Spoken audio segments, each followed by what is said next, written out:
Bonjour à tous, c'est Mister PepaX. On se retrouve aujourd'hui pour une petite série de vidéos sur les épreuves de français et plus particulièrement la dissertation. On va vous montrer comment on craque l'épreuve de français. Allez, c'est parti. Alors, petit topo sur les épreuves de français. On va se le dire clairement tout de suite, on ne peut pas la négliger. C'est clair, net et précis. Si vous visez de grosses écoles, eh bien, le français, ça peut vous sauver. Moi, je prends mon cas personnel. Les sciences industrielles, je me suis complètement raté. Et grâce au français, eh bien, ça a pu me sauver et j'ai pu avoir même une très grosse avance sur les oraux. Donc, ce n'est pas à négliger. Et puis, je ne vais pas vous mentir, j'étais vraiment pas assidu en français, mais malgré ça, j'ai pu y arriver et je vais vous donner quelques tips. Donc, si vous êtes aussi éclaté au sol que moi en français, eh bien, c'est la vidéo pour vous. Aujourd'hui, nous allons travailler sur l'introduction. C'est la partie la plus importante. Elle va refléter votre personne, elle va refléter votre niveau, elle va refléter votre copie. C'est la première impression que vous allez laisser au correcteur. Et c'est hyper important. Parce que si vous faites une très bonne introduction, il va être beaucoup plus flexible sur les petites erreurs que vous allez faire par la suite. Donc, ne la négligez surtout pas. C'est pourquoi aujourd'hui, on vous propose un sujet que l'on a travaillé, une introduction. Sur notre site internet, vous pouvez la retrouver en format PDF. Et on a pu la faire corriger par 2 profs de français. Bien sûr, ils n'ont pas les mêmes critères, que ce soit au niveau de la problématique, que ce soit au niveau de la direction que l'on va apprendre. Mais en tout cas, les profs de français ont des standards, que ce soit au niveau de la structure, que ce soit au niveau de la démarche, que ce soit au niveau de la syntaxe. Tout ça n'est pas à négliger. Et ils ont les mêmes standards. Donc, ne vous inquiétez pas, n'ayez pas d'a priori et donnez-vous juste à fond. Et on va vous donner plein de tips pour y arriver. Voici le sujet du jour. La République démocratique ne reconnaît ni aristocratie ni démagogie. Elle ne veut pas 2 peuples, ni 3 peuples, ni 10 peuples dans la nation. Elle n'en veut qu'un. Rappelons succinctement les grandes étapes d'une bonne introduction. Premièrement, il y a l'amorce, qui est censée attirer l'œil du lecteur, l'œil du correcteur. Ensuite, il faut recopier le sujet mot à mot. Puis, il faut l'analyser, c'est-à-dire en déceler les points obscurs. Pour cela, il faut noter les mots clés, les définir.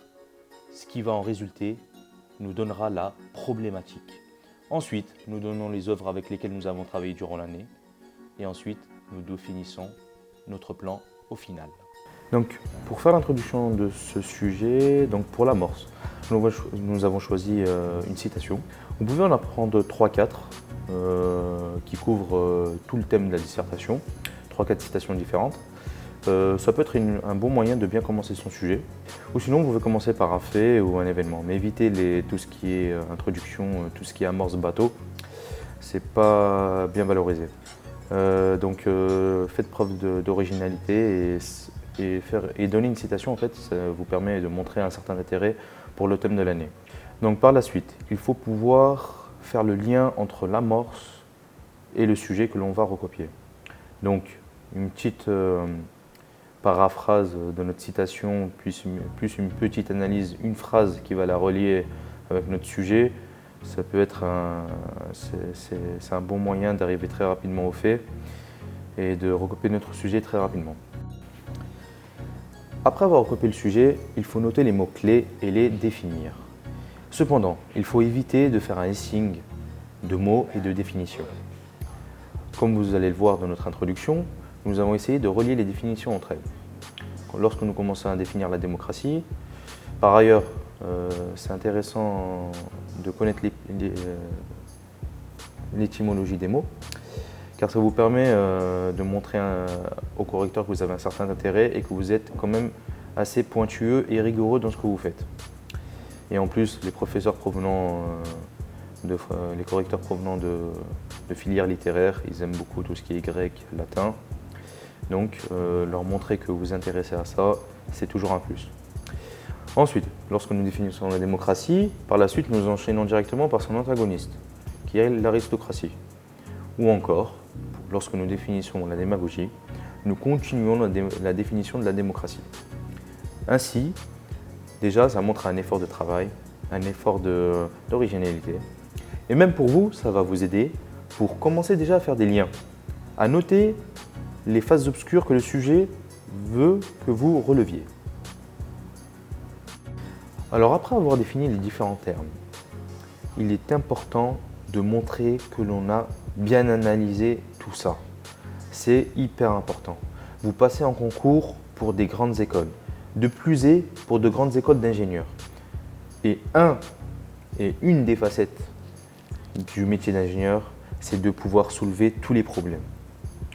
Pas de toujours pouvoir les résoudre, mais de pouvoir les soulever déjà dans un premier temps. Ça peut paraître évident dans certains cas, mais dans d'autres, non. Et donc, il faut bien le montrer, bien le souligner. Donc, pour faire cela, il faut beaucoup utiliser de connecteurs, comme dès lors. Ou encore, vous pouvez enchaîner les questions. C'est-à-dire, une question va en amener une autre. Donc, tous ces efforts d'analyse, le correcteur va voir que vous avez essayé de voir le sujet sous toutes ses facettes. Et donc, qu'est-ce que vous voulez qu'il vous reproche? Vous avez tout donné. Vous n'avez pas eu peur de prendre des risques en soulevant des problèmes que vous n'avez pas imaginés auparavant, que vous n'avez pas vus lors de votre cours. C'est ça qui fait la différence. C'est prendre des risques, montrer que vous avez travaillé, montrer que vous avez analysé et tout va bien se passer. Aussi, pour cette analyse, vous avez pu remarquer qu'on a utilisé plusieurs faits ou encore citations, comme celle de Tocqueville, avec la tyrannie de la majorité, ou encore avec les Athéniens qui ont préféré fuir l'ennemi. Montrer que vous avez une certaine culture, c'est toujours un plus, surtout dans une filière scientifique où on n'est pas très connu pour notre culture historique, pour notre culture littéraire. Donc, essayez de mettre le correcteur dans votre poche. Ces petites choses-là, ça peut vraiment faire la différence. Donc, il ne faut pas le négliger. Autre point très important, le vocabulaire. Alors oui, il ne faut pas abuser du vocabulaire soutenu sur tout le sujet, surtout lorsqu'on ne sait pas l'utiliser, mais avec parcimonie, sur un groupement de 3-4 phrases, placer un mot soutenu, ça attire l'œil du correcteur et ça vous permet de montrer que vous savez vous exprimer avec un très bon français. Par exemple, là, sur notre analyse, on a pu utiliser l'ipséité, par exemple, ou encore hiérarchisation. Il faut utiliser les bons termes. Et les bons termes liés au thème de l'année. Donc là, ici, en l'occurrence, la démocratie. Ça montre que vous avez travaillé le sujet et que vous avez travaillé le thème tout au long de l'année. Aussi, faire preuve d'utiliser quelques mots latins pour faire des liaisons comme in fine, de facto. C'est de bons moyens de montrer que quand même, vous savez un peu comment ils rédigent les littéraires et c'est toujours un plus. Hein. Donc ensuite, après avoir fait ce travail d'analyse, il faut que vous puissiez, si c'est possible, réunir tous les problèmes que vous avez soulevés en une seule phrase ou une seule question. Vous pouvez omettre des idées que vous avez soulevées lors de votre analyse, c'est pas grave, du moment que vous proposez une problématique qui est en lien avec votre analyse. Par exemple, l'idée de faire ici un paradigme du peuple, c'est une bonne idée vu que le sujet est vraiment axé sur le peuple. Mais on aurait pu faire autre chose aussi. C'est ça aussi qui est bien dans les sujets de français, c'est que les sujets sont assez ouverts. Donc vous pouvez avoir un peu l'embarras du choix sur la problématique. Mais il faut surtout éviter les problématiques classiques. Essayez de faire la différence sur ça. Essayez de réfléchir vraiment sur la problématique. Ne vous dites pas que vous avez vu une problématique dans le cours, je vais la mettre. Faites la différence, c'est un concours. Les rapports de jury le disent, vous n'avez aucun intérêt à recracher votre cours, à recracher des problématiques déjà toutes faites. Faites preuve d'originalité, faites preuve mettez votre touche personnelle. C'est ça qui va faire la différence par rapport aux autres. Donc n'hésitez pas à vous mouiller, à réfléchir sur la problématique. Franchement, pour moi, quitte à se poser 15-20 minutes pour trouver une bonne problématique, mais qui au moins est différente de toutes les autres problématiques que les autres vont proposer, eh bien ça vaut le coup. Franchement, ça vaut le coup. Ensuite, il faut rappeler le nom des œuvres. Donc surtout, n'oubliez pas de souligner les titres, c'est très important. c'est de la rigueur, c'est du sérieux. Ça va vous montrer encore une fois, comme je vous ai dit, votre copie va être le reflet de votre personne. On juge aussi les personnes dans le monde des ingénieurs. Il faut montrer que l'on est rigoureux, sérieux. Donc souligner les titres, c'est hyper important. Alors pour le plan, s'il vous plaît, évitez de faire. Alors dans un premier temps, nous allons voir ceci. Dans un second temps, nous allons voir cela. Comme je l'ai dit, fluidifiez votre façon de vous exprimer à l'écrit. C'est très important. Il faut que le lecteur qui lise soit à l'aise en lisant. Il ne faut pas qu'il lise un listing de phrases, de termes, de mots, de définitions, mais il faut que ça soit fluide. C'est hyper important. Lorsque vous allez faire des rapports plus tard, lorsque vous serez ingénieur, il va falloir que vous fluidifiez votre écriture. Et ça, c'est très important. Donc, pour le plan, il faut faire des liens entre les différents plans, à l'aide de connecteurs comme puis, ensuite, enfin. Donc, tout ça, ce n'est pas à négliger. Enfin, moi, j'ai choisi de faire 3 parties.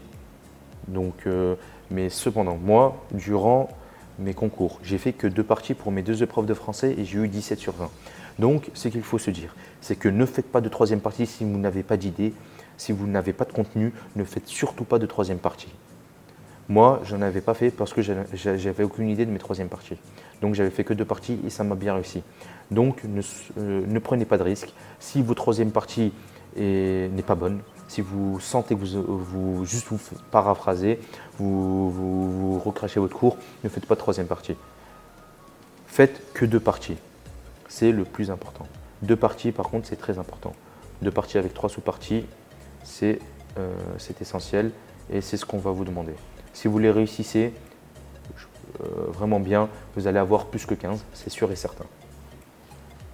Après vous avoir présenté quelques astuces pour la méthode de l'introduction pour la dissertation, nous allons faire d'autres vidéos sur le développement et la conclusion, et également sur comment enrichir son vocabulaire et comment améliorer son expression écrite.